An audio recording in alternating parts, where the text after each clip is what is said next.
What's going on, everybody? This is Living in Arizona Now, and today we are going to do a live feed chat, and I am going to interact with you guys, answering questions about things to know about moving to Arizona for those of you who are moving from out of state or just want to know what's going on here in Arizona, given the current environment that we live in here in 2021.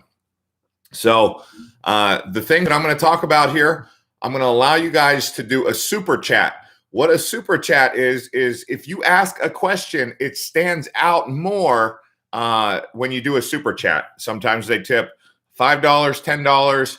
The bigger the super chat, the more I'm going to try to answer the question in detail on this live feed. But first and foremost, I'm going to share with you guys the information regarding living in Arizona right now. So as you guys may or may not know, Governor Doug Ducey repealed back the mask mandate and some of the other restrictions that were associated with COVID. Thanks to the 5 people who've already hit the like button and crushing up that like to help get the video out to a larger audience so we can really get some great questions and make this a live feed that's outstanding for everyone.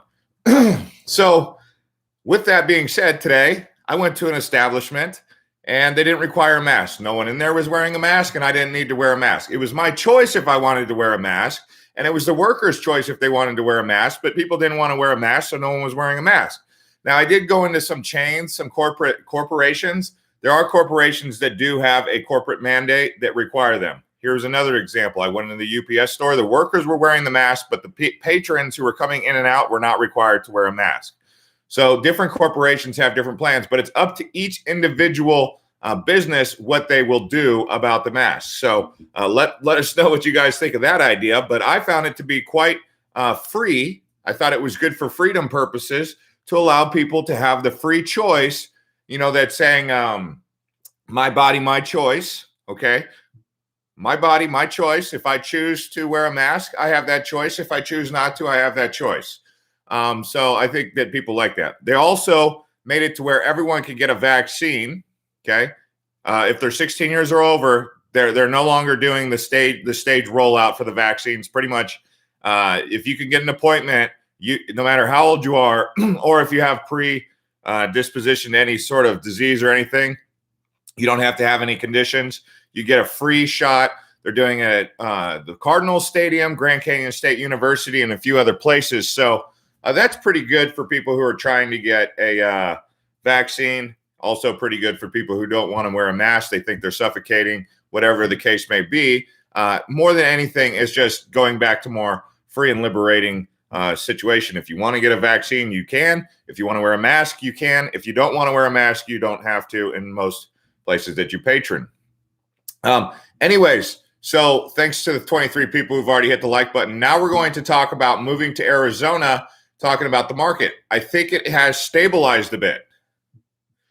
So I rented in December, and I'm looking to rent again because I did a 6-month lease. So I have to give them a 60-day notice. That's the luxury that these people have with the renter agreement nowadays, is that they can do whatever they want with 60 days. You have to give 60-day notice. Like, whatever happened to 30-day notice? Oh, and if you decide to do 30-day or month to month after the 6 months, it's a $500 upcharge on that. And that's because it's a seller's market. There's so many people moving here. But the thing is that we have seen some sort of price stabilization. So what I'm saying is, where I rented 4 months ago, 6 months later, it's looking like the price is going to be the exact same. But we're still seeing a demand for homes, although we are seeing a lumber shortage and whatnot that is a lumber and a labor shortage here in Phoenix. So this is quite the situation. Yes, I did put a link to, there are some links to a realtor if you want to get a hold of them in the description. So if you guys are looking for a realtor to ask more questions, more in detail, you can go in there and do that. But let's see here. So the other thing that people want to know is the housing market projections. They want to know, are we still going to keep going up? Is there a correction happening? Is it better to move now or wait for the market to come down? Buyers are putting a lot more cash down because lenders are actually being more strict than they were before. So if you're trying to buy right now, be ready to be asked to have some big chunk of change to put down on a down payment for a home. So we are seeing that. All right, so I do see questions coming in. Rent prices are not necessarily going up. So you're asking me if rent prices are going up. They went up through 2020, but they appear to be stabilizing a bit right now. They're still high. They're at all-time highs, but they're not continuing to climb past those all-time highs, reaching new all-time highs, going like that, like Bitcoin, right? It's not quite doing what Bitcoin's do. Well, it is actually kind of performing like Bitcoin. No, I still live in I moved out of Santan Valley. I live up in Desert Ridge now.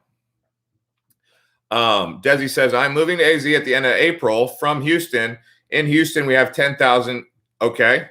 Indonesian. That's cool. That's great.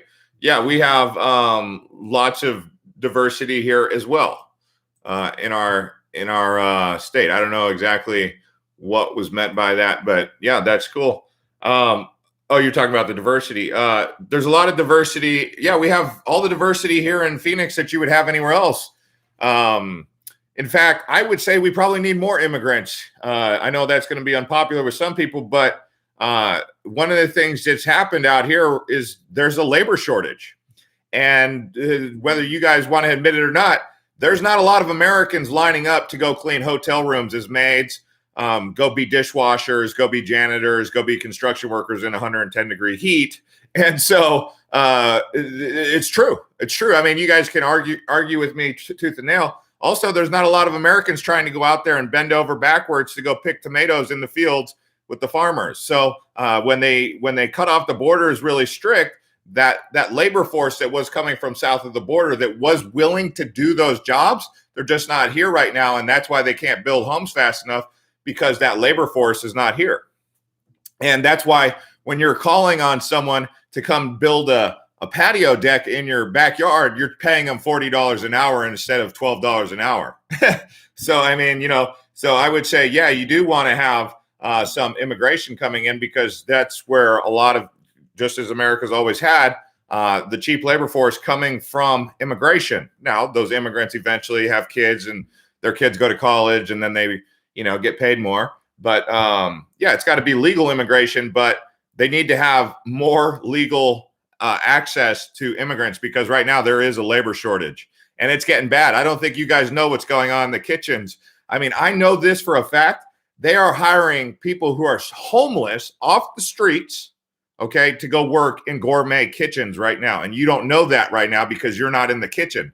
But I know homeless people who, in my opinion, didn't have the best hygiene in the world, and they were going to work at some fine dining restaurant. This was, I mean, it happens in Scottsdale. Why? Because they can't get people to work there. And you guys think, oh, yeah, we don't need the labor force, we don't need the immigrants, this and that. But you're not thinking about who's going to do the job that you don't want to do or that someone else doesn't want to do. And that's just a hard reality. People don't think things through. They just kind of go all the way, but they don't follow through with it. Thanks, Adam, for crushing up the likes, man. Yeah, and some of you guys, if you guys want to come on over to my cryptocurrency channel, Blockchain Bulls with the Z, that's my cryptocurrency channel. I'm going to do a live feed after this.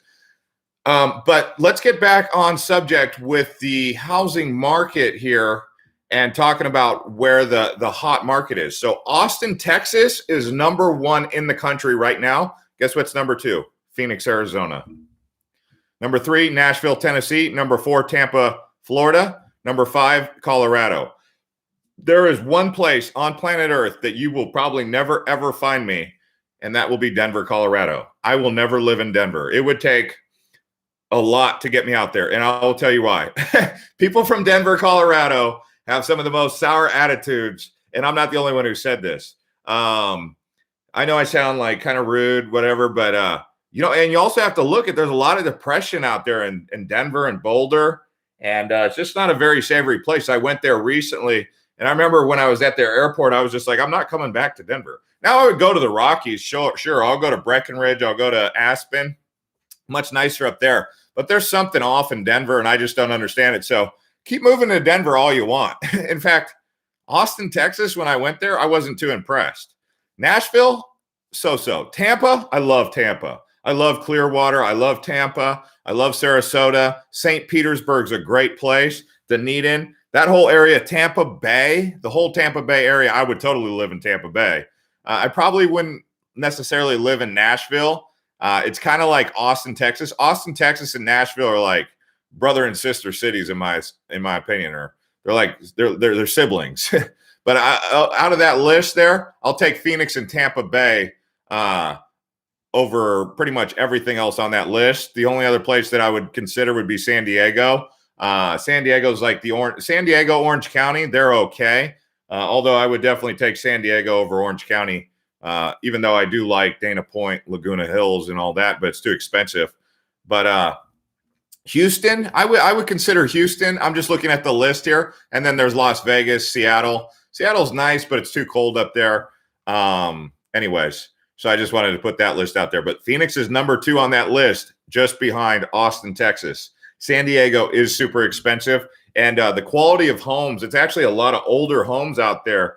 So you be paying $700,000 to $1 million for a home in, I don't know, El Cajon or someplace inland in San Diego, and it was like built in the 1970s with poor craftsmanship. And so I realized that about San Diego, and I was like, no, thanks. I'm not paying $700,000 for this piece of junk. I mean, it was really bad. San Diego Seattle is too cold, although Seattle doesn't get much snow. It's just, when I say too cold, I'm coming from Phoenix, Arizona. So anyone who thinks Seattle is too cold or not cold, man, you are a tough soul, because I can't handle that much gray clouds and I can't handle that much cold weather. San Diego is really nice, but it's also really overcrowded in San Diego too. Natural Beauty says, yeah, Florida is too humid. It's great in the winter though. Yeah, I was just in Florida in February in Clearwater, and I loved Clearwater. I loved that whole area around St. Petersburg, Tampa. I definitely preferred St. Petersburg and Clearwater to actual Tampa. Orlando, I don't think I could live in Orlando, although it is quite a vibrant place if you're looking to make money and serve tourists. You could probably get a pretty good job there. It's like the Las Vegas. Well, actually, no, it's the entertainment capital, amusement park capital of America, really, is Orlando. But Tampa Bay Metro is pretty cool. I lived in Naples for 6 months. Due on my car, 004, no thanks. Oh, at 4 a.m? You're talking about Naples, Florida, or what? Norse Glee Club says South Dakota is cold too. Well, yeah, South Dakota is gets below freezing. I mean, anything that gets below zero, anything that gets below freezing for an Arizona native like myself, in particular a Phoenician, someone who's from Phoenix, you have to understand, when it's 45 degrees in Phoenix, it's cold. Like here recently, we got into the 50s this last couple days, and it was too cold for me.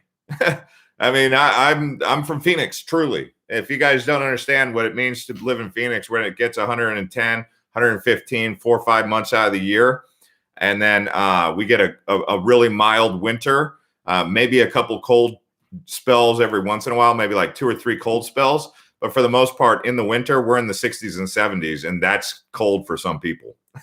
So yeah, it is what it is. Now, if you guys don't think that Portland or Seattle's cold because it's in the 40s and 50s, hey, you guys are going to do just fine out here in Arizona during the winter, because you're going to think this is pretty good. You might even be one of the people out there in 65 degrees that's out there at the pool sunbathing, because we see lots of snowbirds out here doing that, especially at my apartment complex. We get a lot of snowbirds. It's 65 degrees, but the sun's out, blue skies. They're out there sunbathing. And they're good, and that's good. Vapor says moving to Queen Creek soon. Adam says hopefully the bubble pops before I move. I wouldn't bank on it. I wouldn't bank on it too much. I don't know. It just seems like with all the money that's been printed, the stimulus and all that, I don't really think the market's going to correct too much. There might be like a little bit of a correction and stagnation, but the way that they responded to the whole thing, I mean, I know small business owners. I didn't get anything out of this COVID from government assistance. I don't even get the stimulus. I didn't even know I made more than $60,000. I was like trying to look at my tax return. It says, no, I didn't make more than $60,000 and blah, blah, blah. But I still didn't get the stimulus, and I didn't get the PPP. But I know people who got the PPP who drive for Uber who got like $18,000 this last second go. So, I mean, people are getting, I know someone who has a small business who got like $200,000. And I'm like, I can't even get anything. I don't know what's going on. I have bad luck with the PPP. I have bad luck with the stimulus. And I'm still trying to take that up with God to say, okay, what's going on here? There's a rhyme and a reason for everything. And I'm not getting any of these government handouts. I did get one for $1,500, but that wasn't going to cover too much. But no, I mean, everything happens for a reason. So I'm just waiting on my time. But I am doing pretty good with Bitcoin. Thankfully, Bitcoin is doing good. So I'm pretty happy about that. Just go in the comments. You can contact the real estate agent in the comments, Mike. He's right there in the comments. Go to his page. Fill out the lead form. Just put in your information and tell them that you watched this video or whatever, and that I said to do this. Say, hey, I watched your brother on Living in Arizona Now, and he said fill out this form and message you there. So he should know that. He should know. For all he knows, some of these people that come in there, they probably don't even say they watch this video. So he probably thinks that they're just finding him on Google and they're just calling him. So I don't know.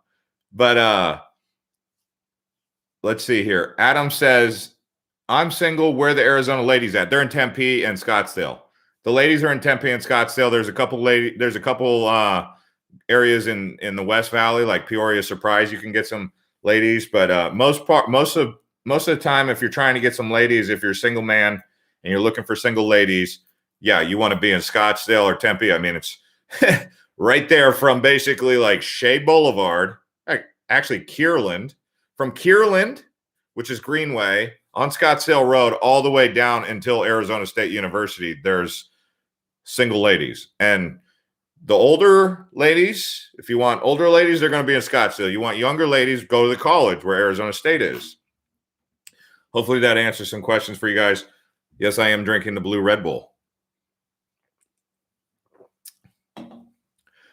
If my neighbor just sold their small 1,350 square foot home in Gilbert for 256 square foot, does that mean I could multiply 254 times?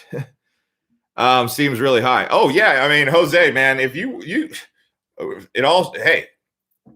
can contact Svetlana. Actually, I have another referral I can give you guys. If you guys want to try and sell your home, contact Svetlana. Let me see if I can give you her information, or you can contact my brother to sell them. But Svetlana helped me sell my home, so I can tell you that she'll get you what you can, she'll try to get you what you need.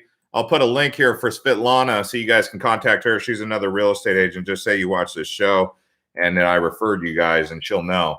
But I just put the link right there. That's for Svetlana. She can help you sell your home, and hopefully she can get you whatever you're looking for.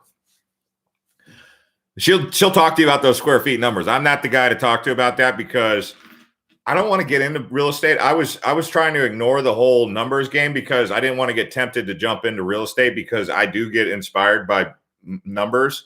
That's why I invest in cryptocurrency and Bitcoin.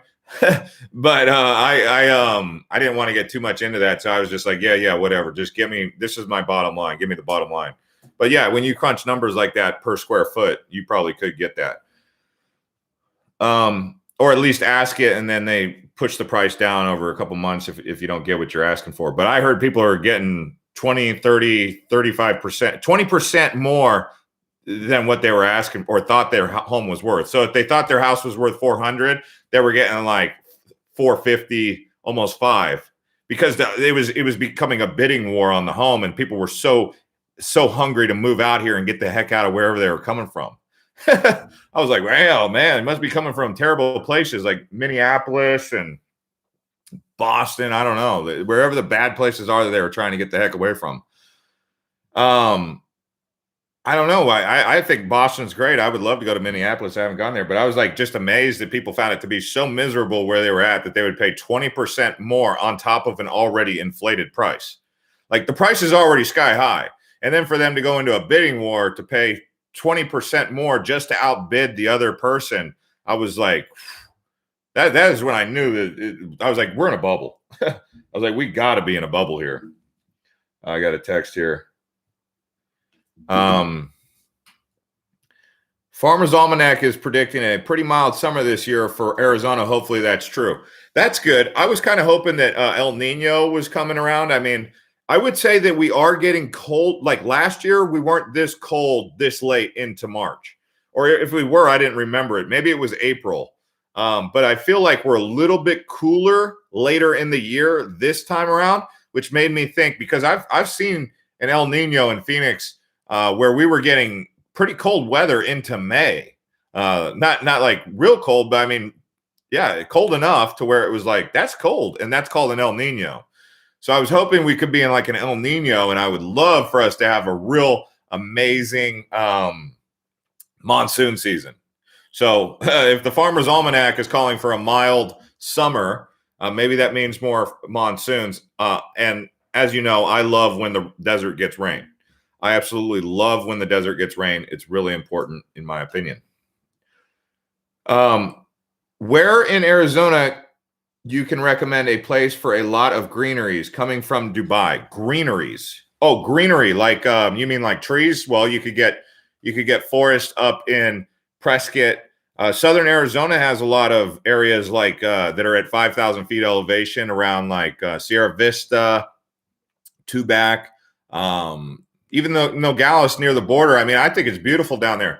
That's probably one of my most underrated areas in all of Arizona is Southern Arizona.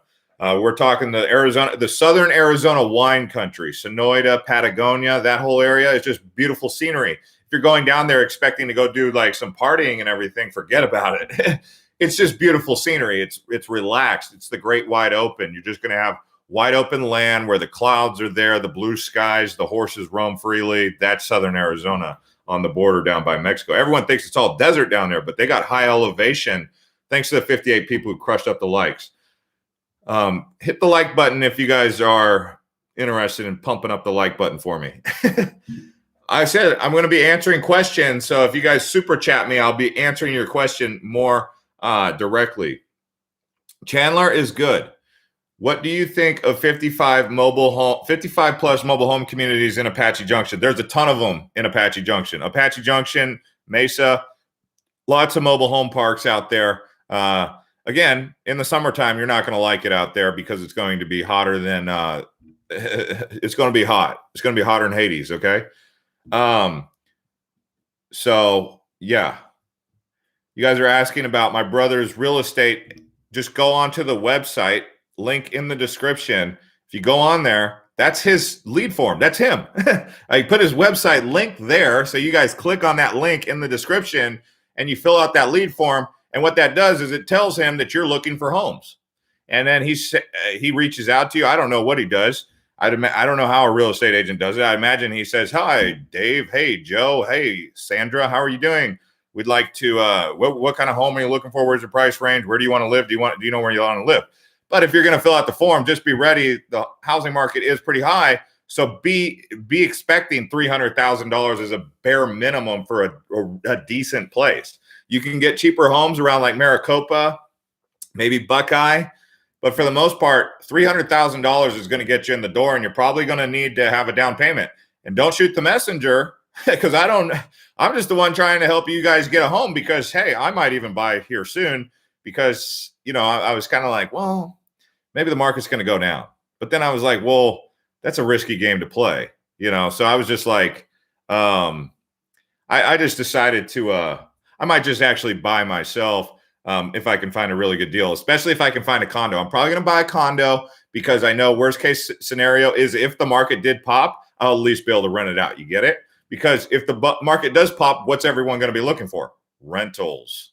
And then by that time, I'll go off to Dubai and take my Bitcoin and go travel the world to Singapore and Australia and New Zealand, blah, blah, blah. All right, Adam, you put $5 in the kitty, so now we're going to answer your question. How is Verrado? Is the HOA crazy high? Is it really nice? I'd like to buy a house and get a decent-sized backyard. I don't know if they have decent-sized backyards necessarily, but it's the greenest. It's one of the greenest brand-new communities in all of Arizona, or all of Phoenix. Okay, so if you're looking for like the vegetation out in Buckeye, I was kind of like, man, someone give this gardener a tip because like they have like big trees that grow over the roads. So I was pretty impressed with that. And these aren't trees that I've seen really growing in Arizona. Um, it's a small little area. It's not big. But it's big enough. They built a Four Seasons out there. It's at the base of the White Tanks. I think it's a pretty good area, but I'm not convinced that you're going to find a pretty decent sized yard out there. And if you do, let me know. But I would say Verrado is pretty nice. It's definitely a peaceful, chill place out there. It's nice. It's brand new. It's like a micro community. It's definitely not like the town of Buckeye. It's in Buckeye, but it's not like the town of Buckeye, if that makes sense. Jeff, you should make an updated video tour of Buckeye. The one you did a few years ago showed mostly Verrado, and there has been a lot of development since then. I should get out to Buckeye. I'm not in a big hurry to go out to Buckeye, but I guess I could make my, hop in my gas guzzler and go out to Buckeye to make that video for you guys. Because I know that people want to move out there. I know that sounds like I'm whining and complaining. I just don't. It's like Buckeye. It's far. But hey, I mean, if it means making a video for you guys and you guys are looking for that, if there's enough demand for it, I'll probably end up taking my happy house out or happy butt out there. Rob, moving to Arizona in May, do you know anybody that can help with a home rental, not interested in an apartment? There is a lady that I did talk to who might be able to help you with that, but I don't have her information offhand. I'll have to see about getting that for the next live feed. If you're looking, there are people who specialize in that. My goodness, I wish I had her information or even her permission to message her like that. Darn it. Home rentals, they are available out here, and you could start on Zillow and just type in rentals in Zillow in a specific area. More specifically, ask me about an area and I'll tell you if that's going to fit your desires. Since you gave a super chat, I'll try to I'm not going to just try to scoff it off. I'll try to answer that thoroughly. But I would say that the area, you asked me about an area and you look on Zillow or rent.com, they should be able to tell you who to talk to about that. But there are people who specifically do work in that arena where they focus mostly on rentals. Alan says, what are your thoughts on Globe Miami? It's one step above a ghost town. Globe Miami is one step above a ghost town, but there is big industry out there for copper and other precious metals, like chrysocolla comes from out there. I think some of the most beautiful chrysocolla in all the world comes out there. Chrysocolla is like a bluish green rock that takes its color from the copper. That when copper gets wet, when it rains on copper, it gets that blue color to it, doesn't it? That's kind of what chrysocolla is. But Freeport McMoran, they have a big mining operation out there by Globe Miami. If you go to downtown Phoenix, you'll see a big skyscraper down there. It says Freeport McMoran. That's the big mining company out there. Look them up online. But that's all I can say about Globe Miami. It's one step above a ghost town. It's active. I mean, it actually can get pretty pumping because it's a big artery for traffic going in and out. But when you get off the highways, people are going to Roosevelt in the summer, so you'll get a lot of traffic going through there, or they're going out to Safford or wherever they're going that way, Wilcox. But when you get off the beaten path and you go into like downtown Globe, or downtown Miami, it is kind of like a ghost town down there. Kyle, yes, I did. Best place to live for accounting finance jobs, Scottsdale. Over by Kierland, there's a lot of out here in Kierland, that's off Scottsdale and Greenway. Scottsdale and Frank Lloyd Wright, or Scottsdale and Bell. That whole area, there's a lot of finance buildings out here, like underwriters. I noticed that. It's up and down Scottsdale Road north of Shea Boulevard, if you guys wanted to look into that. Little Honey's World says, moved here a month ago and thought we would end up in Estrella and Goodyear, but we ended up in Surprise instead, Safewise area. Well, Estrella Mountain Ranch is a really nice place. I'm surprised you didn't end up going out there. Surprise is okay. It's definitely more affordable. So my assumption would be price probably played a factor in that decision. Rosa says you'll utilize the AC from March to end of October in Arizona. Absolutely, Rosa. There's no doubt about it. You are definitely going to do that. Rosa says, haven't ventured out to Scottsdale. Is it overrated? No. Scottsdale in the wintertime, in the winter months, even in the spring, Scottsdale is really nice. You go to Scottsdale, downtown in particular, downtown Scottsdale, that's, downtown is downtown. They call it Tom Scott. Thomas and Scottsdale, Thomas Road and Scottsdale Road, that's an area called Tom Scott. You go north of Tom Scott, probably, towards, so go north on Scottsdale Road, downtown on a Saturday, Sunday. It's a really nice place to be in the evening times, any day of the week. I mean, but come about May, it's not, it's no longer as nice because it's hot. What do you think is the most overrated sightseeing destination in Arizona? Ooh, great question. Overrated? All right. Well, I will say that some of the popular ones, the Grand Canyon and Horseshoe Bend, those are really popular places. And both, yes, they're a bit over tourist. There are too many tourists. But I mean, when you look out over Horseshoe Bend, you look at Horseshoe Bend, you walk right up to the cliff and you're just like, whoa, man. It's like the world opens up to you at Horseshoe Bend. That's a really popular one with Instagrammers. It's like the problem is you're dealing with a lot of people who just go there. They don't even look at the Horseshoe Bend. They just go there to take a picture. That's it. They just want to go like this with their camera. They want to go like this with their camera. They don't even look at Horseshoe Bend the whole time they're there. But Horseshoe Bend's great. Grand Canyon is great. But you asked me about overrated. Sedona is pretty nice. I mean, Sedona can be inspiring and it can be uninspiring at times. Some people love Sedona. Some people don't really care for Sedona. It's actually a pretty boring place. There's not much to do in Sedona. It's a town that closes at 6 o'clock. And it's a retirement community. And what do retirees not like to do? Have fun. People who are retired, they just don't like to have fun. It's just the way it is. I mean, they don't want to hear boom boxes and sound woofers and all these people pumping loud music in their town. So they make sure their city ordinances keep the town quiet. And Sedona is one of those places. So you could say that Sedona, even though it's beautiful, after about an hour or two of driving around Sedona, you're kind of like, okay, is this it?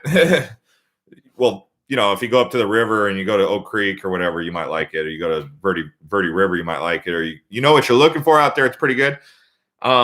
Let's see what else is overrated out here. Throw some at me. I mean, I could tell you if it's overrated or not. Flagstaff can be overrated, but at the same time, it's a pretty good place. Oh, what's up, Dave? So David just gave a super chat, so I'm going to answer his question. Sorry to everyone who didn't, who asked a question, but I got to answer this. Just a thanks for the effort and time you put into these videos. Vacation in Gilbert in 2 weeks if we are really want to make the move. Oh, that's good. Okay, yeah. So you didn't ask a question, but you were coming out here to Gilbert. Gilbert is a cool place. Gilbert is kind of boring, kind of fun. Downtown Gilbert. Gilbert's a town of specific character. It's got some golf. It's got a working class feel. It's got a family feel to it. Really big LDS church, temple there. Lots of people who are from LDS. LDS does not go out and party and drink alcohol. They don't drink coffee either. So it's going to be, because there's a large population of LDS there, it's going to be a town that caters to those interests, right? So very family oriented. They do have downtown Gilbert, which actually is pretty fun.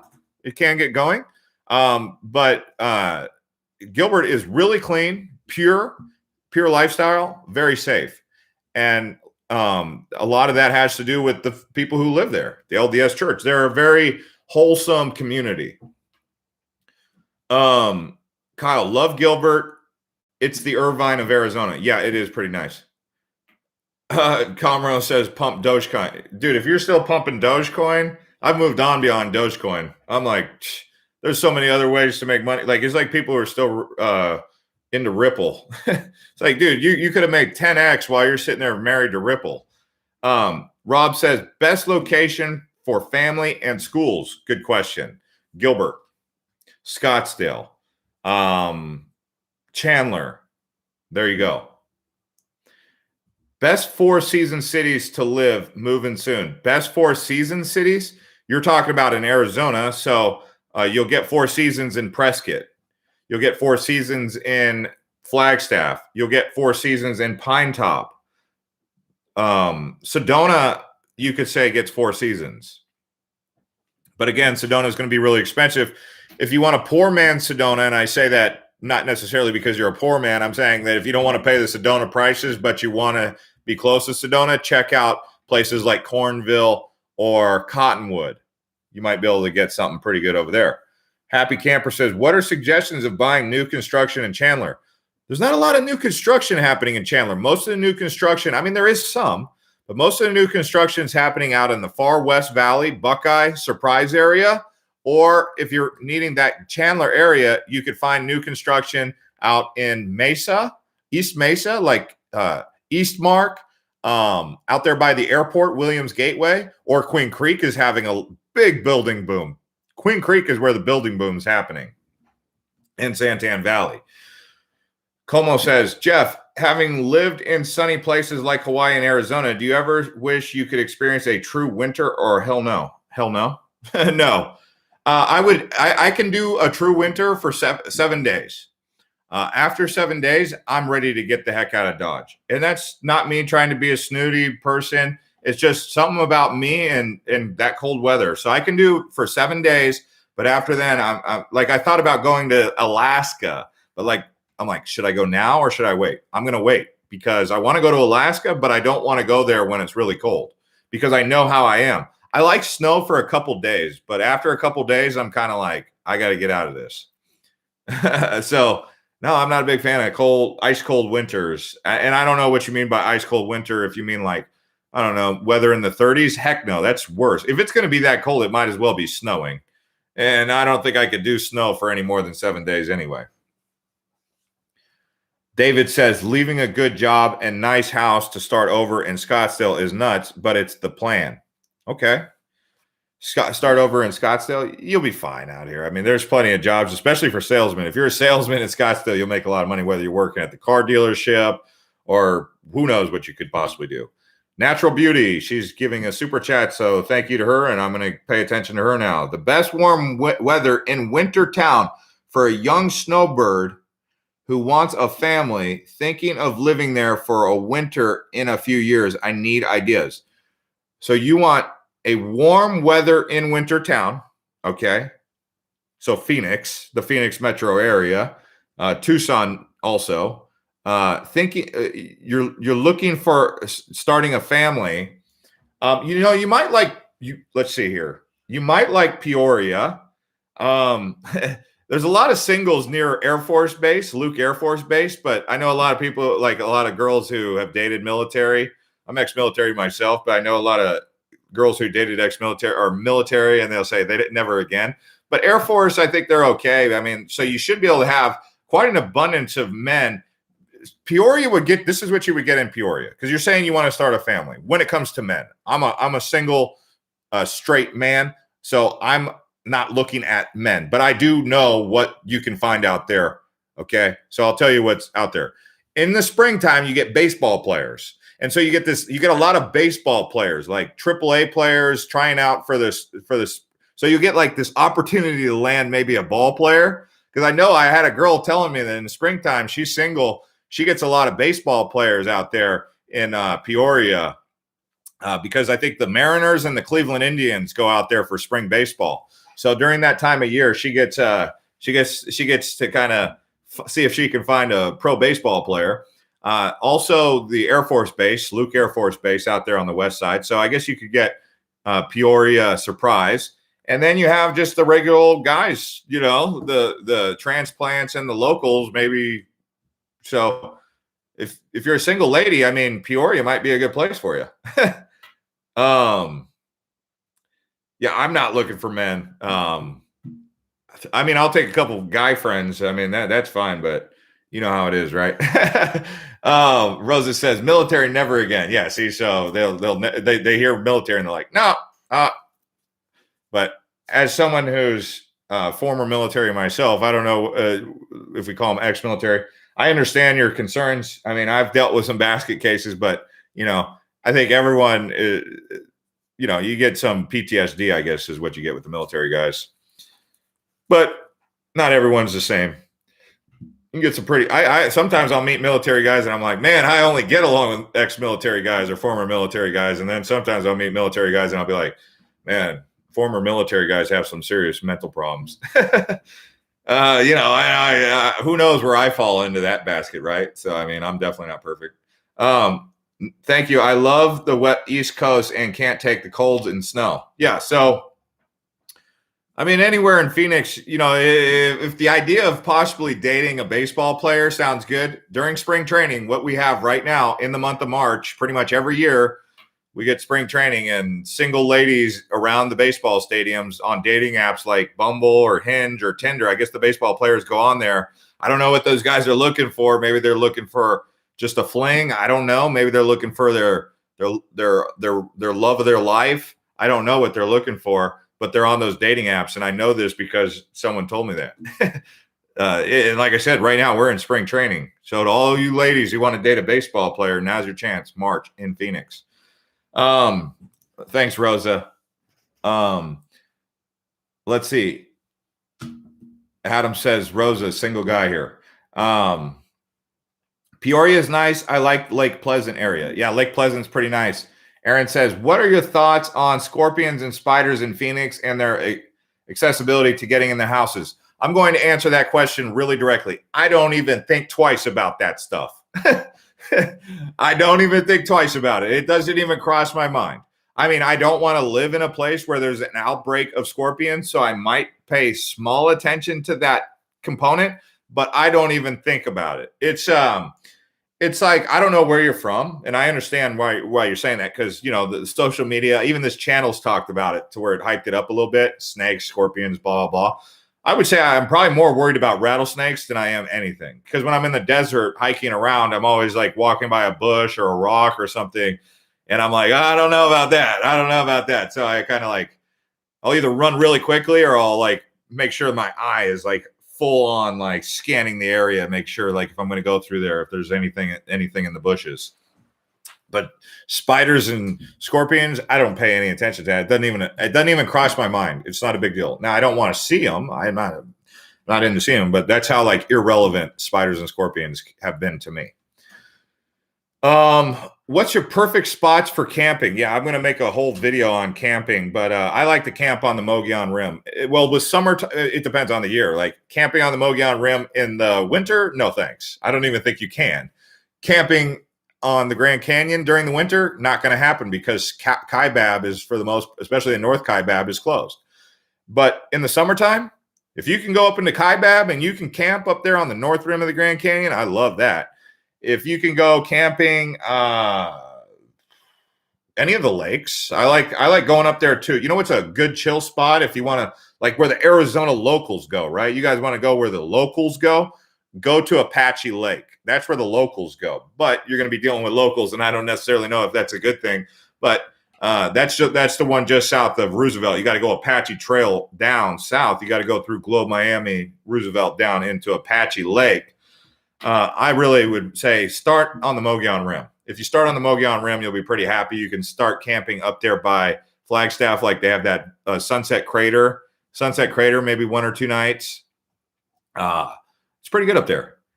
But Rosa says locals are loco. You get all types of different locals too. Like there's like you get the locals from the West Valley, then you get the locals from like the Southeast Valley, and they all bring a different vibe. Like I remember when I was a kid in high school, like it seemed like the kids on the West Side listened to like punk rock, and like where I grew up in North Phoenix, nobody was listening to punk rock. They mostly listening to rap or something like that, or maybe like some alternative music. But out in West Phoenix, like on the West Side, everyone was into punk rock, like Pennywise and all these different things. So it was just interesting. Thanks to 119 people who crushed up the like button. Already have 218 people watching. David says Apache Lake is not very accessible now. Marina is closed and Apache Trail is closed from a landslide. Okay, so yeah, I mean, I was just at Apache Lake this summer, and I don't know when the landslide happened, but obviously you couldn't come up from Mesa, you know, because the Apache Trail closed, but you had to go up through Roosevelt, however you say it, Roosevelt.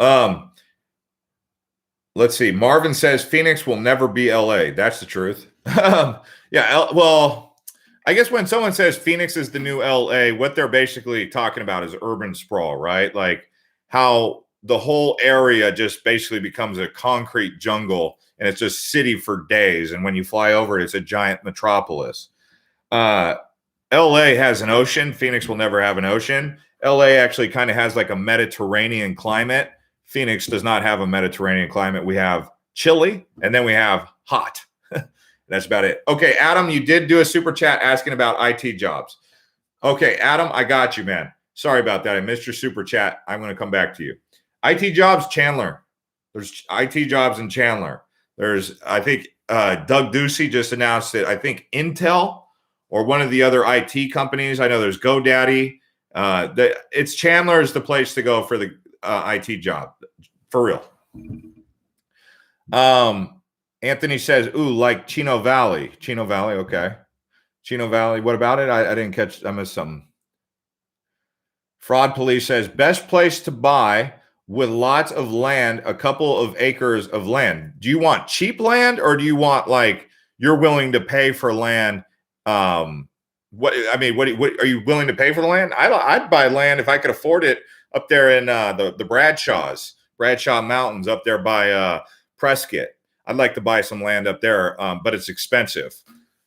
Out in Phoenix, if you're trying to buy land, one of the preferred areas if you've got the money, and you don't have to have big money, but if you got the money, New River. If you're looking for cheap land, there's cheap land out there in St. John's. And go out before you even try to buy land in St. John's, go to St. John's, drive around and see if you like St. John's. St. John's is, I don't know, maybe you'll like it. Willing to pay, then check out Prescott. I mean, but Prescott's 5,000 feet elevation, you know. If you want Phoenix, New River. New River's got some good land. There was actually some pretty decent land around the Santan Mountains out there south of Gilbert in those mountains. There's also some land out in Gold Canyon out by the Superstitions. You may like that area. I mean, to me, quality land is at the foothills of any mountain range. There's also really good, I would totally live in Tucson in the foothills of the Catalina foothills, Vail. I would live, I mean, it just depends on, you got to give more variety. You got to give more insight into exactly what you're looking for. Because I don't know if you're looking for desert. I don't know if you're looking for pine trees. I don't know if you're looking for year-round sunshine or 4 seasons. If I knew that, then I could give you more in guidance.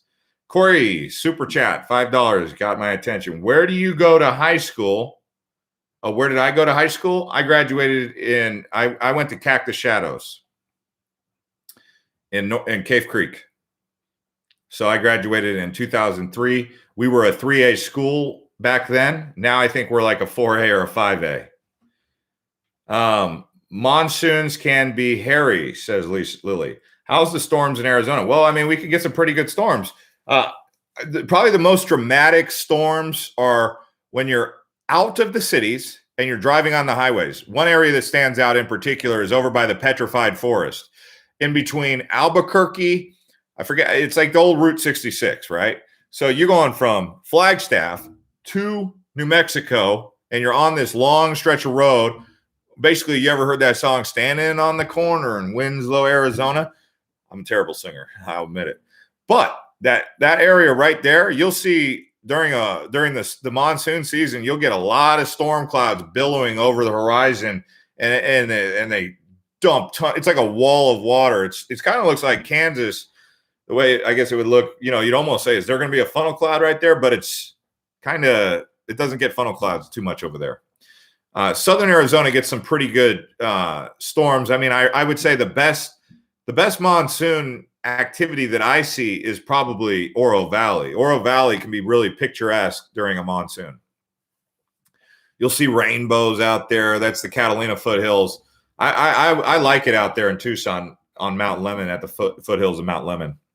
Well, the Catalina Mountains. What monsoons? Yeah, what monsoons exactly? I mean, who knows? They say maybe we're going to get some good monsoons this year. Farmer's Almanac says we're going to have a mild summer. I think last year they were saying we are going to have a mild summer, and it ended up being the hottest one on record. It's the way that the weather is. It's really hard to predict, but the closest I've ever seen to being accurate would be the Farmer's Almanac. I think you could pick up a Farmer's Almanac for $2.99 at Home Depot, or maybe look it up online on Amazon. You could probably order a Farmer's Almanac to get more information about the weather than I could. And I would say, honestly, from what I read about the Farmer's Almanac, what I read in there, it seemed like they were the closest to being correct. How about natural disasters? Fires. Fires are the big natural disaster you get out here. We don't get earthquakes. We do get an occasional flood, and they're always saying we're going to get the 1,000-year flood or the 100-year flood. That's why if you go north of Phoenix, you'll see by the canal, there's a big dam. There's a big dam north of Bell Road, Union Hills, Bell Road. It kind of goes just north of the canal. That's because they say there's a possible watershed that just comes flowing off of those mountains from Tonto Basin, just flowing down into Phoenix, and they built a big dam there to protect Phoenix. This was done a while back, but they've never had to use it, so people have forgotten why it's even there. But that's what that big hill is. When you're going over the canal, you'll see that big berm of dirt. That's actually a dam to protect Phoenix from a 100-year flood or a 1,000-year flood, if you want to call it that. Someone asked about tornadoes. We occasionally get a funnel cloud. I would say I've seen microbursts in people's backyards. If you just type in microburst in Phoenix or microburst in Arizona, you'll see some of these microbursts. They'll show up kind of like a tornado, and they'll rip things right out of your yard. You know, your umbrella will be, you know, when there's monsoon season, close your umbrella every day, because if you're gone and a microburst comes in or a storm cell comes running in, your umbrella is going flying, and your neighbors are not going to know where it came from. Do you know a lot of people with skin cancer due to all the sun? The sun is pretty wicked out here. Do I know a lot of people with skin cancer? No. I would say, what kind of, take the necessary steps. If you're someone who has issues with sun damage, I mean, I'm fair complexion, right? So, I mean, I try to wear, some sort of sun protection. I hate sunscreen, but the sun is actually pretty wicked out here. It's like a dry sun. So it's not like a moisturizing sun that you get elsewhere. But it's not close to the equator. I mean, I guess there's certain aspects, and it's not 5,000 feet elevation. So you're not too close to the sun. I don't know. I mean, it's probably, you got to take the necessary precautions with any sun. So that's where I would put that. Some people say wear 60 protection. You need tint in your car, yeah, but you can't go limo tint because the cops will pull you over. Thanks to 155 people who hit the like button. If you haven't already hit the like button, that's all I ask of you. Hit that like button. Anna, appreciate you. We are stuck in San Diego until retirement. Want to retire when we can in Arizona. Keep posting, please. Yeah. What do you want out of Arizona, though? I mean, ask a question. 280 zone. What? I see 280 zone. I'm trying to catch up to all these questions. I moved out of South Scottsdale due to the whole Phoenix metropolitan area has gone to SHIT. Lived there 35 years. If you have money, then yes, good areas to live. Tell me I'm wrong. Yeah, the good areas, like definitely Cave Creek I'm worried that Cave Creek might get ruined by just overpopulation. Lots of small towns out there. New River is growing. It's just booming. It is what it is. You can't run away from people, and I'm not trying to go eugenics, depopulation agenda like you know who. These people out there that are trying to depopulate the planet. I don't want to be one of those guys. So if there's a lot of people, we got to cope with it. We got to live with it. I mean, no one likes to be shoulder to shoulder stuck in traffic or anything, but I mean, population's growing, and that's just the way it is. Is it too dangerous to hike past June? So what people typically do in the summertime when they're hiking in Arizona is they go out in the mornings, take a lot of water, take their cell. They wake up at 5. They go hike. They're back. They're back to their house by the time it's 8 o'clock. There you go. That's how they do hiking in Arizona. Good areas for older retirees in Arizona. Okay, Casa Grande, Sun City, Yuma. There's a do you have an RV? Do you want a mobile home? Do you want a stationary mobile home? Mesa's got those. Apache Junction's got those. There you go. So I'll give them to you one more time so you can write them down. Mesa, Sun City. There's like 4 Sun Cities, and each Sun City is like a different stage of expenses. Sun City, old Sun City is like more affordable than Sun City Grand. And then they built a brand new Sun City. Como's Door says, our summer is super dusty. No, not too bad. I mean, you'll see these things called dust devils, but no, not too bad. Yeah, you got to hydrate pretty much year round.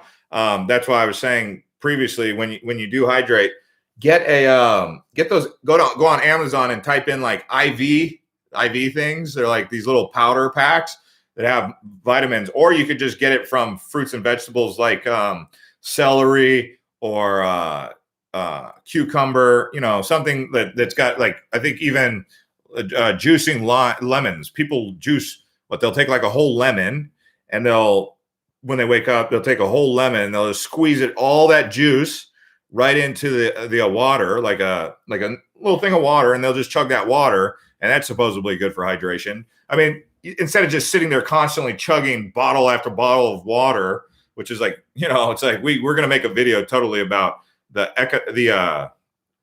is actually a video that's coming up, environmental impact in Arizona. I am by no stretch of the imagination, what is it, a climate change freak or a global warming freak or anything like that, but I cannot deny the fact that, yeah, we do got to take care of nature and the planet.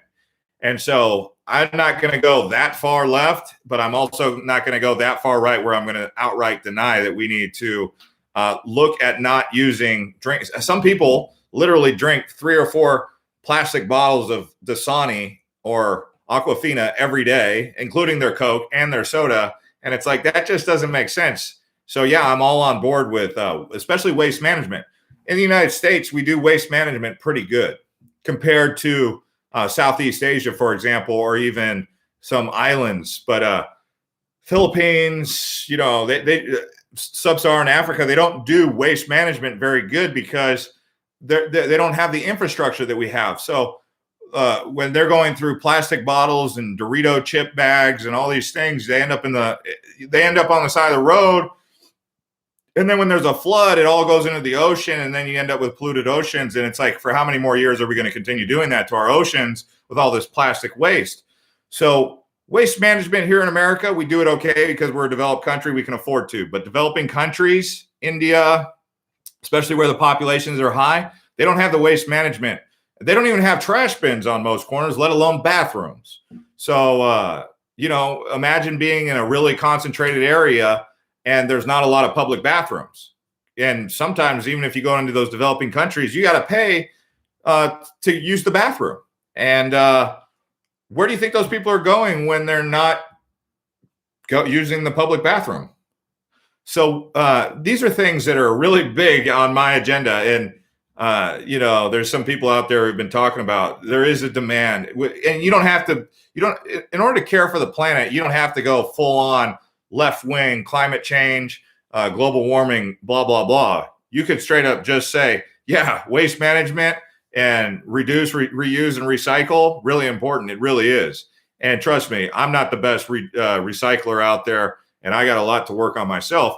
But I think that what that shows me is we need actually like a solution to this that everyone can adopt seamlessly. So instead of everyone having to, get a water bottle and just countless water bottles coming, maybe they have it to where like you just go in there and refill your bottle right there in the store. Maybe it's not as profitable for Dasani or Aquafina, but I mean, do we really need to be buying a brand new bottle of water every time? And I'm just saying, there's a lot of people who don't think ahead about this. You could go to the store and buy your own water jug, but then there's always going to be the problem. Where am I going to get purified water? Right. So it's big. It's big. It's big. Dave says, give a hoot, don't pollute. Yeah, I mean, no one wants to come to Phoenix and deal with the pollution, the brown layer of pollution that builds over the valley. For anyone who's been out here, we've seen that pollution.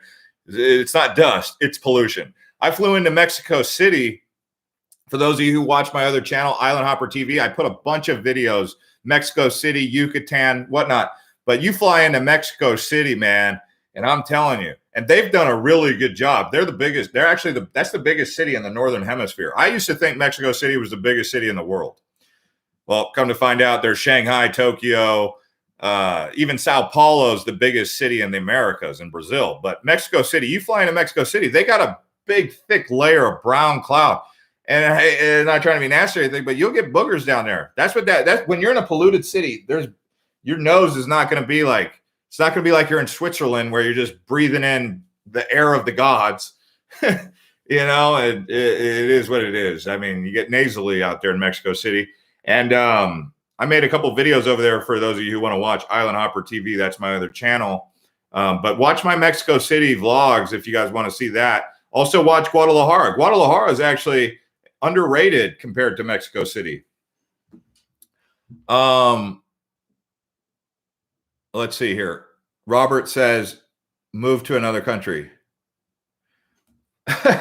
Oh, he's talking about Canadians loving Arizona.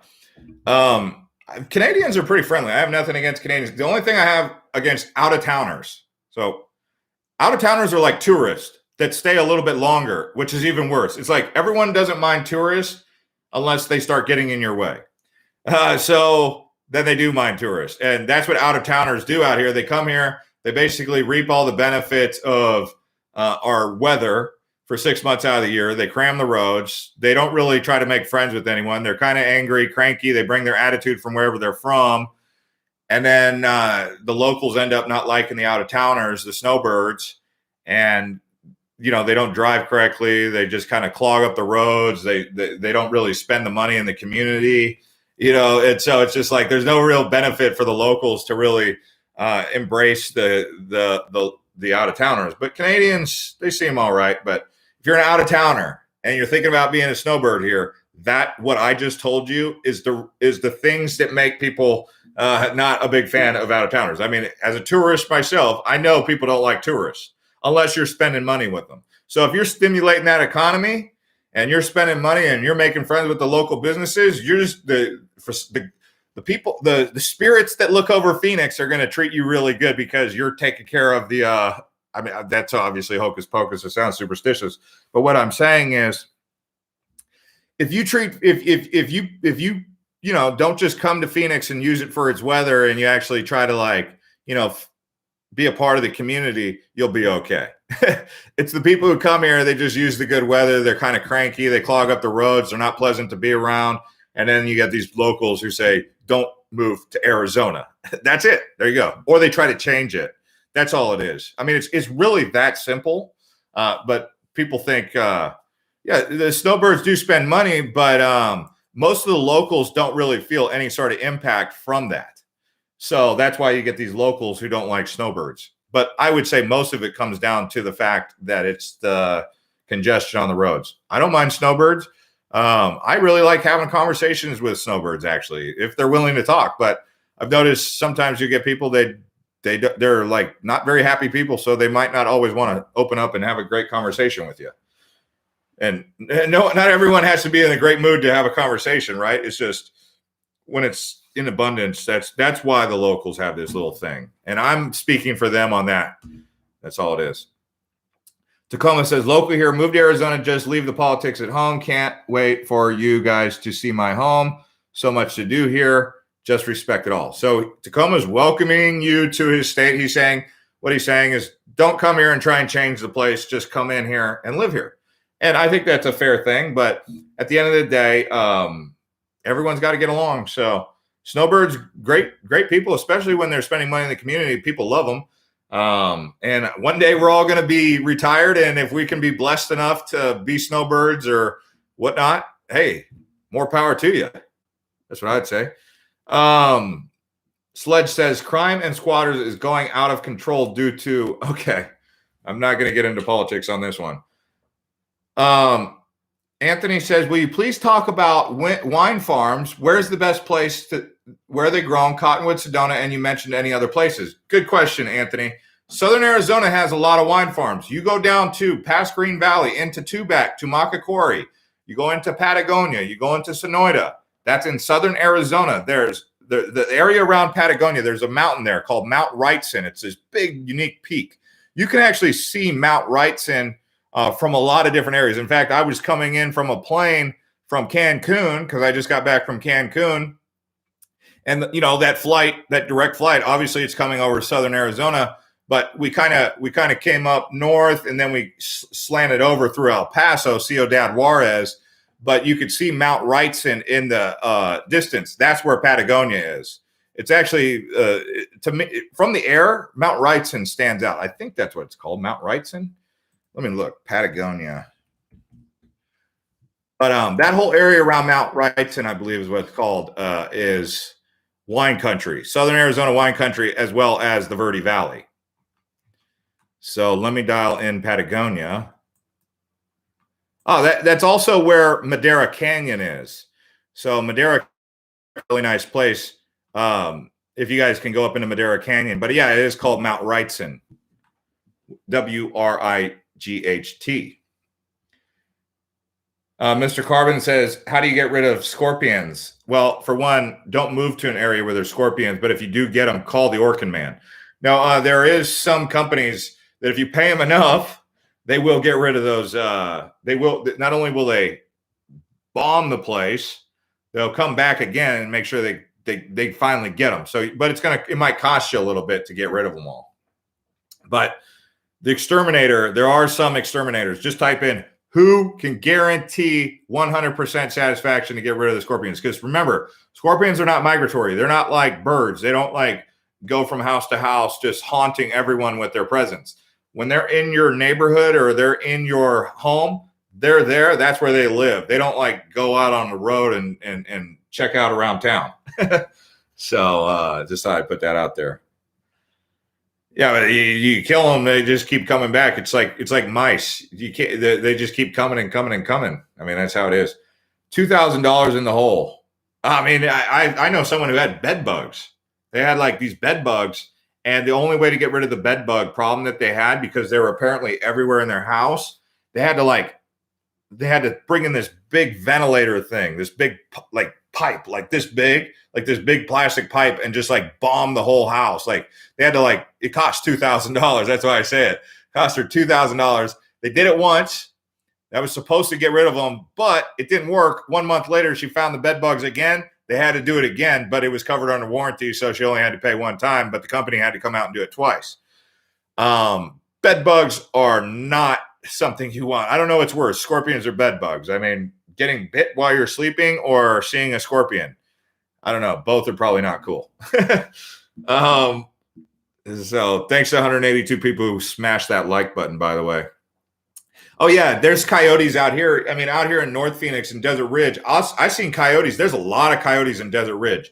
I've seen coyotes walking home from a bar because, I don't drink and drive. So I'm walking home and there's a coyote in the parking lot acting like nothing's going on. I'm like, is this a dog? There's a coyote. He's sitting there just chilling out, walking around the parking lot, like not even scared of me. Then I go over here to the golf course, Wildfire Golf Course. I'm just walking around out there. And there's a coyote. He looked completely domesticated. He sees me. I mean, he'll kind of scurry a little bit, but I got within 10, 20 feet of the coyote. So the coyotes, they get really domesticated. The problem with that is those are the ones that will take your dogs. If they get too friendly, it's because some people feed them. So people feed these coyotes, and then the coyotes start thinking that everything's hunky-dory. We're all one big happy family. The person who's feeding them is like, yeah, I got some pet coyotes that always come around. But what ends up happening is those coyotes, when they're not around, that's the ones that'll take your Chihuahua. That's the ones that'll take your little dog, because at the end of the day, they're a wild animal. It's the same thing with javelinas. People feeding javelinas, pumas, bobcats. Technically, you're not supposed to feed wild animals. Now, don't get me wrong. I could see why someone would want to have pet wild animals. I mean, nothing better than having all sorts of desert birds, cardinals, and doves and quail. I love quail. Quail are great. Road runners in your backyard. And you got some coyote that comes and takes a drink out of your water fountain, and a javelina that comes up to your water fountain. But technically you're not supposed to do it, but I understand why someone would do it. It's like an animal farm, you know. Rabbits, yeah, we get lots of rabbits out here. There is human and non-human coyotes in Arizona. Yeah, coyotes. I get what you're saying about the human coyotes down there by the border. But I thought you were talking about coyotes that are familiar with humans, and then there's coyotes that are totally domesticated. Angel says, just moved to Phoenix, Arizona in February for my job. I've been exploring places based on your videos. Right on, man. The human coyote they're talking about, that's a phrase. If you go on Netflix, that's a phrase that was popularized by documentaries. They're talking about people who do drug smuggling and different human trafficking at the border. And for some reason, they're called coyotes. Feeding bobcats? Yeah, there's bobcats out here. Bobcats are, if you're in the foothills, you're going to have bobcats possibly around you at any given time.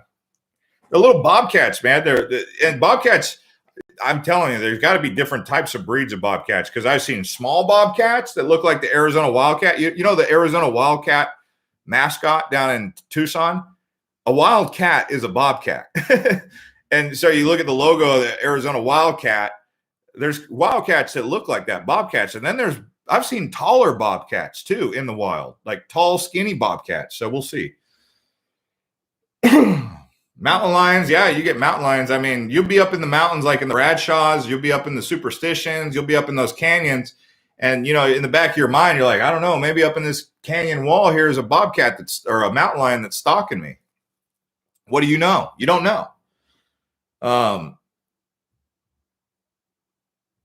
right. Slackerdude says, hanging in Cottonwood right now, looking at properties. Yeah, Cottonwood is a real cool place. Obviously, if you go up Mingus Mountain out towards Clarkdale, you've got that area up there by Jerome, really popular right now. Bobcats, see them at Rancho Manana, very territorial. Yeah, I mean, and you never know. They're kind of like rabid, aren't they? They're kind of they definitely have this rabid mountain or bobcat kind of feel. What is the town of Sierra Vista like? Well, it's a military town, Fort Huachuca. It's nice. It's at the base of the mountains.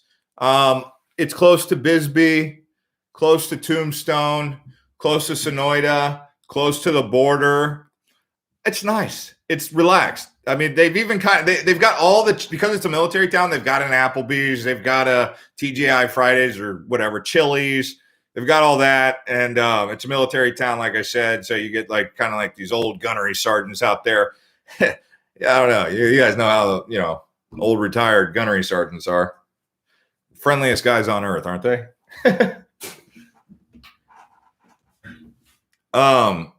Well, this whole idea about mountain lions, if you go online and you see how many mountain lion attacks or how many mountain lion fatalities, I think sharks, first and foremost, the odds of you getting attacked by a shark are very low. The odds of you getting attacked by a mountain lion are extremely low. Does it happen? Yes. Does it make news? Yes. But how often does it happen? Very rarely. And there's millions of people in America. Let's see. I think the last mountain lion attack in Arizona was a long time ago. Mountain lion attack in Arizona. I think it was so long ago you wouldn't even care. Okay. Arizona officials in Arizona killed 3 mountain lions who ate human remains close to a popular hiking trail. Okay, so there was someone who died, and the mountain lions ate the human remains, so they had to kill the mountain lion. This happened in 2020. So I don't think the mountain lions killed the man. The man died of natural causes or of something, and they found his body, and the mountain lions found his body. So they had to kill the mountain lions because once it had already tasted human flesh, that was why they had to put them down. But an actual, so that happened this time last year. So I don't know. You'd have to look on that. But mountain lion attack in Arizona. Let me see. There was one like in 2012 or 2014. I mean, I'm saying that's how rare they are. List of fatal cougar attacks in North America. So in the 2010s, there was one that happened in Washington State, and then there was one that happened. Okay, so in 2018, both happened in 2018. One in Oregon by Mount Hood, and the other one in Washington.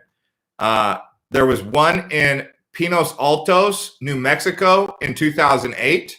There was one in Orange County, California in 2004. And then there was one in 2001 in Canada. So none of those have happened in Arizona. Let's see here. I don't think there's been a fatal mountain lion attack in Arizona. So there you go. New Mexico's had a couple. California's had a couple. Colorado's had a couple, but I don't see anything in Arizona. So there, you guys can sleep well at night knowing that. Oh, wow, Jill. I didn't know. Okay, so he was murdered and the mountain lions found his remains. See, so sad story. I mean, you know, but that's why they had to kill the mountain lions, because they were feeding on his remains. Oh, did I get a super chat? Thanks, Blankety.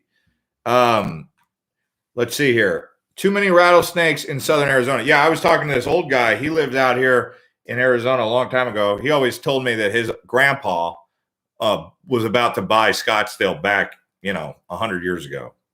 Scottsdale, founded by Winfield Scott. He says his grandpa was going to buy Scottsdale for a really good price back a long, long time ago. And my family, my dad knows a guy from Greasewood Flats, Doc. If you go out to Pinnacle Peak, you'll see Doc Cavalier.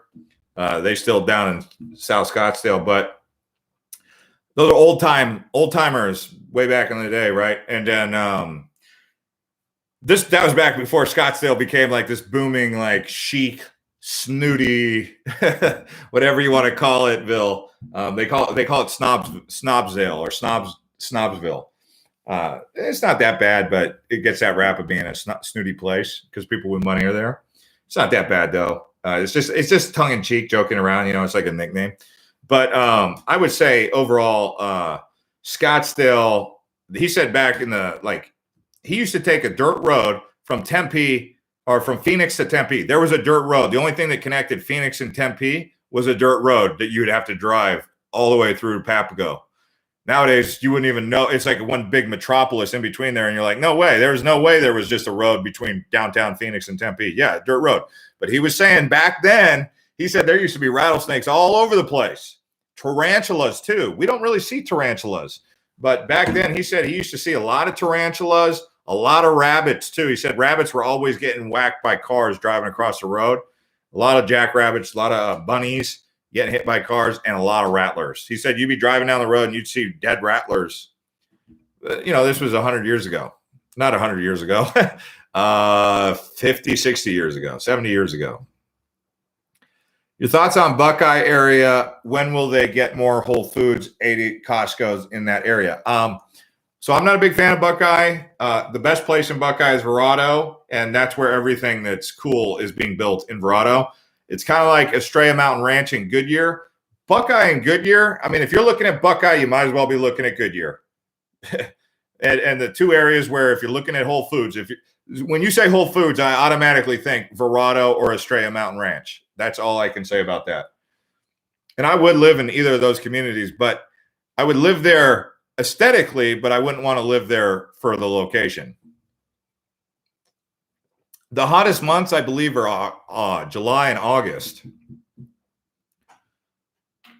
What's my favorite steakhouse? Oh, we have a lot of steakhouses out here. Don't worry about that. You'll be able to go. You won't even be able to keep up with all of them. I went to some called Morton's. I went to one out in Desert Ridge. There's a nice one. I mean, but it can get expensive at a steakhouse. But if you're looking for like a quality steak, my best steakhouse, I'll tell you where. I went up towards Pine Top into the White Mountains. And I was up there and I went to a ranch. I forget the name of the ranch. We made a video on this channel and I've already forgotten the name of the ranch. We went there and the lady sold us some steak. Oh man, it was the best steak. She grows the cows right there on her property. She told us a whole story. Let me see if I can get you the information on that. It was out there. I think it was out there by Fort Apache. Let me see if I can get you guys the information on this ranch. Getting out there, I guess there's only 230 people watching, so I shouldn't get in too much trouble for sending people up there. But let me see if I can get you the name of the ranch. It's out there in the White Mountains. Let me see here. Oh man, she was telling me all sorts of cool stories about the flood that happened out there. It was actually by Greer. It was closer to Greer. I want to say it's X Diamond Ranch. That's the name of it. So you want to know where my favorite steak comes from? It comes from X Diamond Ranch, and I cook it on my own grill. That's what it's called, X Diamond Ranch. They do a lot of fly fishing out there. It's on the Little Colorado River. It's just past Greer, maybe 3 or 4 hours away from here. But she says they do make runs down to Phoenix from there. So you asked the question, there it is. X Diamond Ranch. Frank says, thanks, I'll add it to the list of places to try. Well, actually, you buy the steak and you cook it yourself. Macayo's, yeah, Macayo's is a famous place out here. Still have Macayo's. I haven't done Macayo's in a long time. I need to go to Macayo's. Best Mexican restaurants, if that's a thing, that's a good question to ask. There's a couple really good Mexican restaurants down in, by the way, we're making a food video that we've been working on over like the last year. It's a long one. To do a correct Phoenix video, our foods in Arizona video, we've had to go to a lot of restaurants and try a lot of different foods. And I'm still not content because I'm still waiting on Indian fry bread. I'm still waiting on the right Indian fry bread. So I haven't made the video yet, but it's coming. So stay tuned for that. But there was a restaurant down in Scottsdale, downtown. So there's El Encanto in Cave Creek. If you go to Cave Creek, go to El Encanto. You guys are gonna be happy I referred you to that one. By the way, Encanto in Spanish is enchanted. El is the enchanted, so it's the enchanted restaurant. So that's what it's called. So this restaurant that I went to down in downtown, there's a couple of them, but this one that I'm going to recommend to you is called, oh man, it's just a cool place to eat, you know. Let's see, Scottsdale Road. It's definitely by Old Town. Oh man, it's by the old blacksmith shop. They got a blacksmith down there. Totally, it's like the oldest building down there is the Cavalier Blacksmith. That's where you can get a wrought iron gate made. You can get anything done out there. You can get pretty much anything with iron done. It's cool. Like people go down there to build their gates. But let's see here. Oh man, I'm trying to find it on this map. Bear with me, guys. I'm trying to get you the name of this place. You guys are going to be, like I said, El Encanto in Cave Creek. That's a good one. Some people like Carlsbad Tavern. That's like a good place to go for like brunch. Carlsbad Tavern. But this place that I'm talking about, wow. How come I can't find it? Maybe I'm not allowed to tell you guys about it. Because I'm pretty good at maps, and I'm struggling like I don't know how to read a map here. Old Town Scottsdale.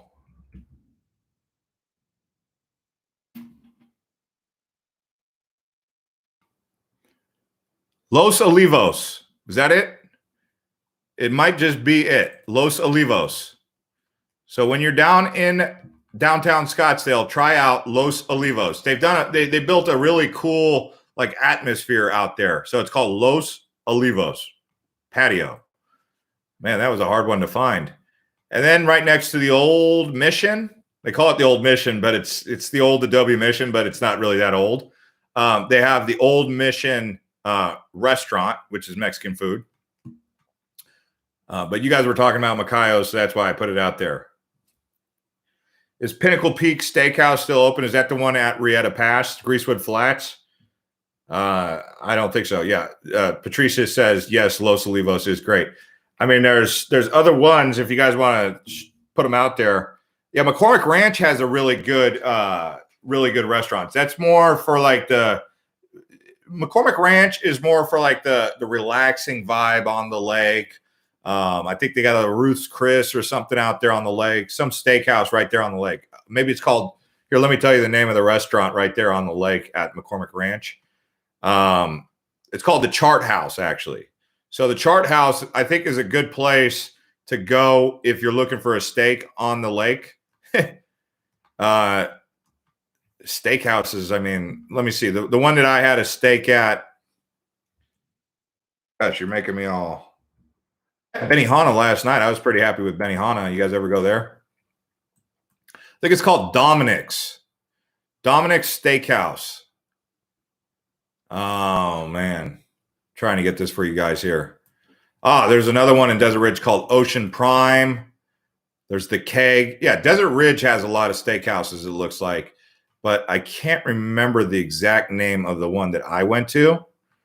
I think it was called the Keg. The Keg Steakhouse. That was the one. Man, it was expensive. Same with Ocean Prime. Ocean Prime, really expensive, but you get some fresh food there. Thanks to the 211 people who smashed up the like button. Brother says, Lake Havasu is the nastiest. Used to go out there once a year, and 1 year, 122 degrees. Yeah, Lake Havasu, Bullhead City, Yuma gets super hot. I'm done talking about food, yeah. Yeah, I mean, we're gonna be making a video. We're gonna be making a video about the food in Arizona, the food cuisines. Arizona's not known for its food because really the main food that we have out here is like Mexican food. So like, I'm gonna be showing you guys chile relleno, which is actually Mexican food. When I went down to Mexico, I'm telling you guys, if you guys haven't seen my Island Hopper TV videos and you're thinking of moving to Arizona, you've got to pay attention to Mexico. And if you get a chance to go down to Mexico, go there.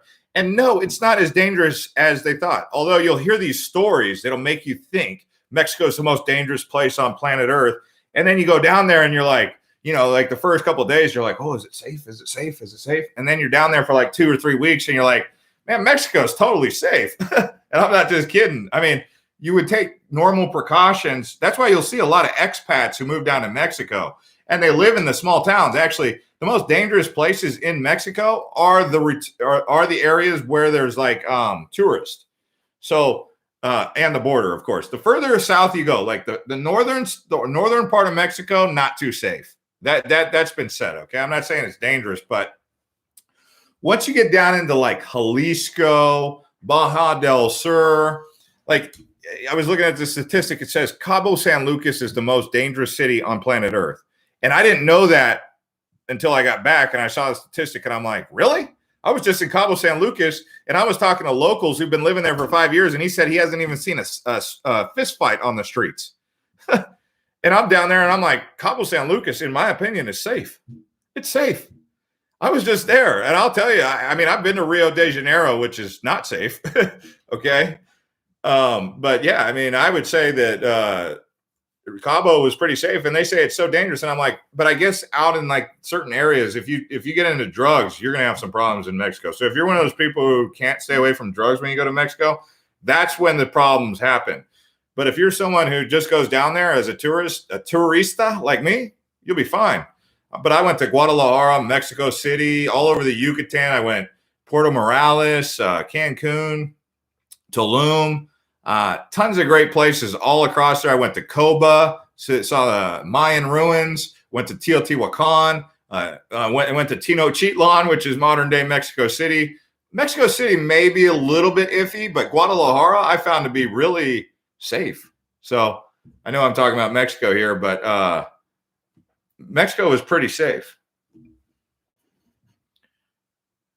Neighborhoods are dangerous. Tourist areas mostly safe. I don't know. I found it to be, I went into like Ajaik out on Lake Chapala, and I thought that area was pretty safe. But like I said, the further south you go into Mexico, I mean, I still want to go back there and check out Oaxaca and check out Chiapas, because that was what I was hearing the most reviews about was Chiapas. But they say that when you go down to Chiapas, there are certain families that run Chiapas. And so like they'll pull over the bus and everyone's got to give them like $10 to go through. It's like an additional tax to the families. But I don't know. I thought Mexico was fantastic.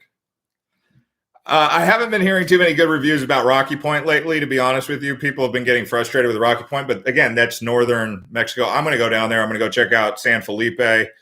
My goal is to go back to Mexico and check out more of the Baja. I went to Todos Santos, La Paz. I'm telling you, go on to Island Hopper TV here. Let me give you guys the link to my Mexico videos.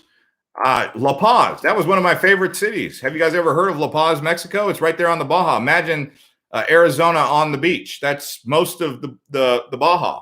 Yeah, if you go to Island Hopper TV, the very top playlist is Mexico. And man, I had a great time. I didn't want to leave. I didn't want to leave. It was that great. I mean, I love Mexico. I was even starting to learn how to speak perfect Spanglish.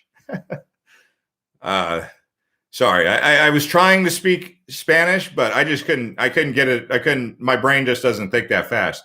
But I was speaking Spanglish, like a little bit of mix, and they understand me. So I was having a good time practicing my Spanglish. Hopefully one day I could speak fluent Spanish. I mean, how much cooler do you look when you could speak actual Spanish than when you're trying to just get by on regular English or a translator app? So yeah. But yeah, if you go to the videos here, Mexico. The ones that I would recommend you guys watching are going to be I recommend you guys watch La Paz, Todos Santos, Cabo San Lucas. Those are the ones, and maybe even yeah, so that's what I would do. Not at all. If you check the most dangerous cities on earth, lots of Mexican cities will be there. I'm Brazilian, but we are a little bit better in this aspect, but we ain't doing good at all. Well, I like both. Okay, I like Brazil. I look forward to going back to Brazil, Fortaleza, Porto Alegre, and Rio de Janeiro, and even Sao Paulo. And I would say I felt most on edge in Rio de Janeiro. And maybe it could be because I had taxi drivers saying, "Hey, watch out down here." I was like, whereas in Mexico, they were telling me like, watch out going to Acapulco. And then I heard people who went down to Acapulco and they said it's totally safe. But if they call Cabo San Lucas the most dangerous place on planet Earth, then planet Earth is the most peaceful place ever, because Cabo San Lucas is not that dangerous. And if it is, it sure didn't seem like it. I mean, you could go all around Cabo San Lucas and have a good time. Now, obviously, if you start getting into drugs and getting really deep into the nightlife, you do hear stories about like what do they call them? Express kidnappings, where like late at night, someone's trying to make a transaction to get some illicit whatever they're trying to get. They get into a sticky situation and those guys decide to kidnap them and then take them to every single ATM, withdraw all his money, and then just drop them off on the side of the road. Express kidnappings happen like that, I guess. But that's basically it. As long as you stay away from, because what do they call it? Drug cartels. You stay away from cartels, you're not gonna have any problems.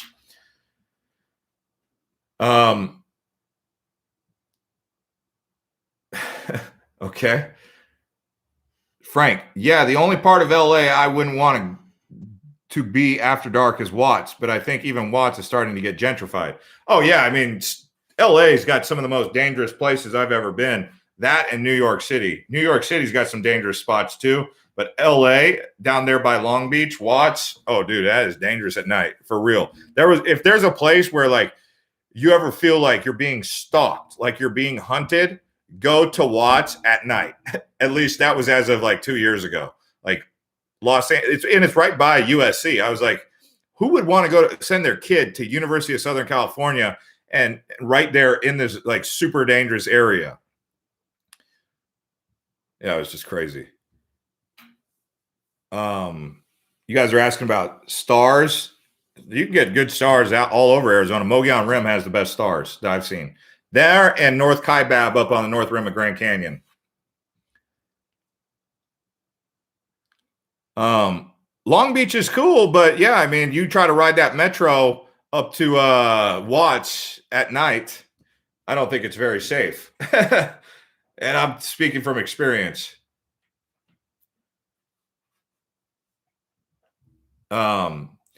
Obviously, you can have a good time in these places, but it ain't ideal. I'm from Salvador, Bahia, Brazil, and the crime is crazy out there. If you're visiting, watch out. Yeah, see, so Brazil has a lot of issues. I don't know. I guess it depends. Like, what's more prevalent, petty crime or like violent crime? But if you go on like the World Statistics website, it'll tell you the most dangerous cities.